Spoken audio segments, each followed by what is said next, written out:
Hello friends, कैसे हैं आप। आशा करता हूँ आप लोग स्वस्थ होंगे और खुश होंगे। आप देख रहे हैं आज वकील गुरु और मैं हूँ आपका host advocate Aditya Tiwari. Sir को आप लोग पहचान गए होंगे, पहले भी सर हमारे साथ एक दो इंटरव्यू कर चुके हैं और बहुत अच्छी जानकारी सर ने दी है। और इनके बारे में मैं पहले भी बता चुका हूँ, एक बार फिर से बता दूँ। सर के बेटे और बहू दोनों जज हैं, तो जायज़ सी बात है कि सर के पास अच्छी लीगल में बहुत अच्छी पकड़ है। आज हम कुछ ऐसे टॉपिक लेकर आए हैं जो बहुत ही ज़्यादा ज़रूरी हो जाते हैं शादीशुदा लोगों को जानकारी रखने के लिए, जिनके तलाक के केस चल रहे हैं या वो ऐसी परिस्थिति में है अपनी शादी में, ऐसी स्टेज पर है जहां वो कोर्ट में जाने के लिए एकदम तैयार बैठे हैं कि अब हम जाएंगे और अपने पति के खिलाफ या पत्नी के खिलाफ हमें केस दायर करना है।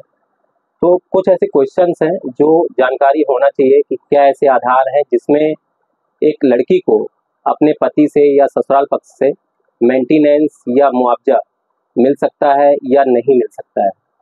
तो सर हम ऐसे पॉइंट जानना चाहते हैं कि क्या वो आधार हो सकते हैं जिसमें एक लड़की को मुआवजा या मेंटेनेंस नहीं मिलेगा। यदि लड़की अकारण अपने पति का त्याग कर देती है और साथ रहने से मना करती है तो उसे मेंटेनेंस का अधिकार नहीं है।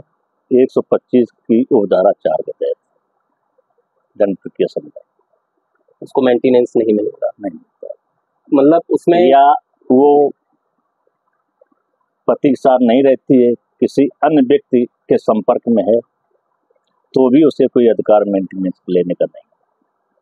मतलब अगर स्वेच्छा से उसने बिना किसी जायज वैध कारण के अगर वो अपने पति से अलग रह रही है, हाँ, तो या उसे मेंटेनेंस का या किसी हक का कोई अधिकार नहीं। ऐसे में वो मेंटेनेंस के लिए या फिर मुआवजे के लिए सिर्फ ये तलाक का आधार हो सकता है पति के लिए कि वो बिना किसी को लेन देन के अकारण अगर वो त्याग कर देती है तो तलाक का आधार रहेगा ही, लेकिन 2 साल का उसका पीरियड होना चाहिए। 2 साल अलग रह रही हो, 2 साल कम से कम। अच्छा सर, कुछ पॉइंट ऐसे होते हैं जिसमें हम लोग जो केस देखते हैं उसमें यही होता है कि पति प्रताड़ित कर रहा है बहू को या ससुराल पक्ष के लोग प्रताड़ित कर रहे हैं। ज़्यादातर 99% तो यही केस चलते हैं कोर्ट में। लेकिन कुछ क्या ऐसे भी आधार होते हैं जिसमें पति या ससुराल पक्ष को भी अपने बहू के खिलाफ वो होता है, मतलब एक रेमेडी मिलती है, या वो अपनी पत्नी या बहू के खिलाफ भी केस दायर कर सकते हैं प्रताड़ना का या कुछ ऐसा, क्या ऐसे आधार है? अगर पत्नी अकारण छोड़कर चली जाती है और वैवाहिक जीवन का निर्वाह नहीं करती है, पत्नी धर्म का पालन नहीं करती है, तो उसके खिलाफ भी क्रूरता का आधार बनता है। पति उसके खिलाफ क्रूरता का बात दायर कर सकता है और उसमें वो दंडित होगी।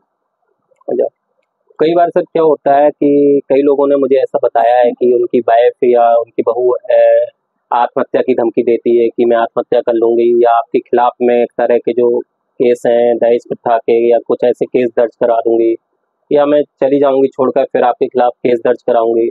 तो क्या ये धमकियां भी ये आधार हो सकती हैं? हाँ, ये ब्लैकमेलिंग का आधार है। अपनी गलती छिपाने के लिए पति को ब्लैकमेल करती है। इसके खिलाफ पति या पति के कोई भी परिजन पत्नी के खिलाफ और उसके घर वालों के खिलाफ कानूनी कार्रवाई कर सकते हैं। मतलब बता सकते हैं कि ब्लैकमेलिंग के आधार में आएगा। ब्लैकमेलिंग पे आएगा। इस आधार पर मतलब क्या हमें ऐसे कोई प्रूफ चाहिए होते हैं या रिकॉर्डिंग्स वगैरह कुछ? नहीं, रिकॉर्डिंग है तो अच्छी बात है, नहीं तो अकारण वो रह रही है, उसका एविडेंस कोर्ट में देना होता है। 2 विटनेस आपको साबित कराने पड़ेंगे कि अकारण ये अलग रह रही है और ब्लैकमेल कर रही है कि अपने हक की बात करोगे, पत्नी धर्म निर्वाह की बात करोगे तो हम मुकदमे लिखा देंगे, मेंटेनेंस मुकदमा ले आएंगे, दहेज का मुकदमा ले आएंगे, आजाद। क्योंकि कई बार ऐसा होता है कि कुछ जो लड़कियां होती हैं, अगर उन्हें जैसे घर के जो काम है, जो एक मतलब भारतीय जो प्रथा है उसमें यही है कि बहू आके घर का पूरा काम संभालती है ना, सास उसको अगर कोई काम करी तो इस बात को उन्हें बुरा लगता है। तो इस आधार पे क्या ऐसा कोई है कि सास ऐसा कुछ बिल्कुल ना बोले? नहीं, ये तो परिस्थिति सास बहू के बीच की आ गई, ये तो कानून से थोड़ा हटके चीज आ गई। ये व्यवहारिकता की बात आ गई। अगर सास बहू बन के जीवन यापन करेगी तो कभी सास बहू का विवाद ही नहीं होगा और पत्नी यानी बहू सास बन के उस घर की जिम्मेदारी संभालेगी तो कभी विवाद नहीं होगा। सास का मतलब होता है जब बहू आ जाती है तो सास का उत्तरदायित्व अपनी हिंदू संस्कृति सनातन संस्कृति समाप्त हो जाता है।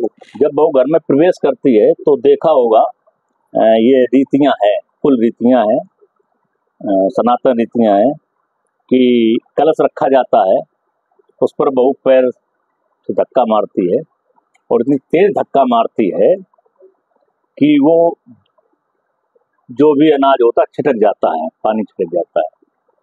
फिर ये व्यवस्था है, लेकिन अब आर्टिफिशियल सब होने लगा कि बहू ने धीमे धक्का दिया वहीं लुढ़क गया, तो वो दाने दूर तक गए नहीं तो बहू देखेगी। फिर बहू से कहा जाता है सब साफ करिए, तो उस दाने के आधार पे वो बहू हर घर में देख लेती कहाँ क्या, वहीं सास अपनी चाबी भी डाल देती किसी कोने में।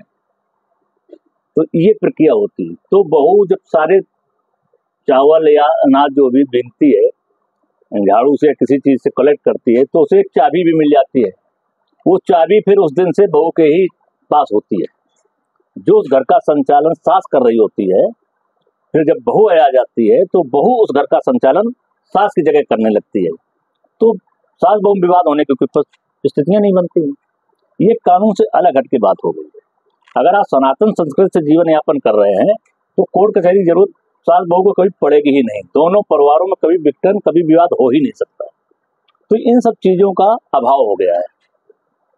अब सनातन संस्कृति को छोड़ करके लोग आधुनिक अंग्रेजी आद इधर उधर की टिलीन वगैरह की पाश्चात्य संस्कृति का ज्यादा अनुकरण कर रहे हैं। तो परिणाम उसका है जो ये ज्यादातर विवाद सामने आ रहे हैं और कोई बात नहीं। क्योंकि इस पर सुप्रीम कोर्ट ने भी एक कभी केस में ये बात बोली थी कि ऐसे क्या कारण है जो आज ये तलाक के सबसे ज्यादा केस सामने आ रहे हैं। सनातन संस्कृति का पतन।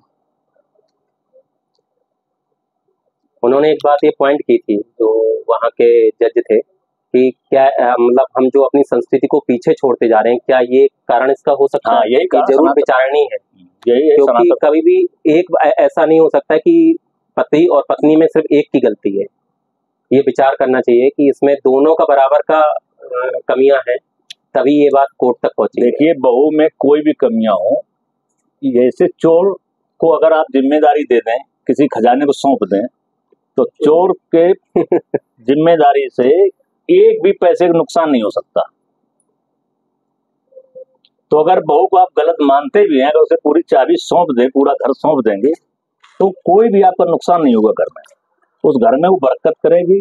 और सास से अपेक्षा, क्योंकि सास पुराने जमाने की पढ़ी लिखी पुरानी रूढ़वादियों में और बहू आधुनिक उसमें है, तो ये कुछ बेहतर घर को सजाएगी, बेहतर घर को अच्छा बना के चलेगी। तो ये जिम्मेदारी ना सास बहू को देना चाहती है और ना बहू सास लेना चाहती है।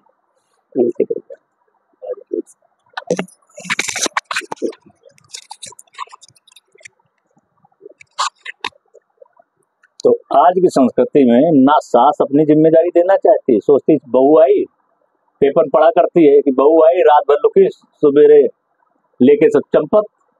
तो सास भी डरती है तो वो भी चाबी नहीं देना चाहती है। और बहू भी सोचती है पता नहीं सास का कैसा व्यवहार हो, तो वो भी समझने में थोड़ा समय लगाती है। समझने के बाद शिष्टाचार देखती है और तब तक ये दूरियां बढ़ना शुरू हो जाती है। ये बढ़ते बढ़ते कोर्ट कचहरी तक आ जाती है।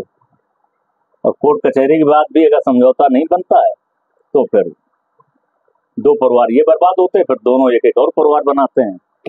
ऐसे ही संसार चलता रहता है। चलिए सर, धन्यवाद आपका। आपने बहुत ही महत्वपूर्ण जानकारी हमारे साथ शेयर की, अपना कीमती समय निकालकर।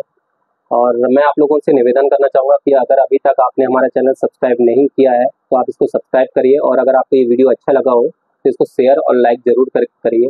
और मैं डिस्क्रिप्शन में मैं सर का नंबर ज़रूर मेंशन करूँगा। तो अगर आप इसमें किसी भी डिटेल में आप जानकारी लेना चाहें या अन्य किसी कानून के बारे में आप जानकारी लेना चाहें, कोई आपको सपोर्ट चाहिए हो, तो आप सर से आप कॉन्टैक्ट कर सकते हैं। धन्यवाद।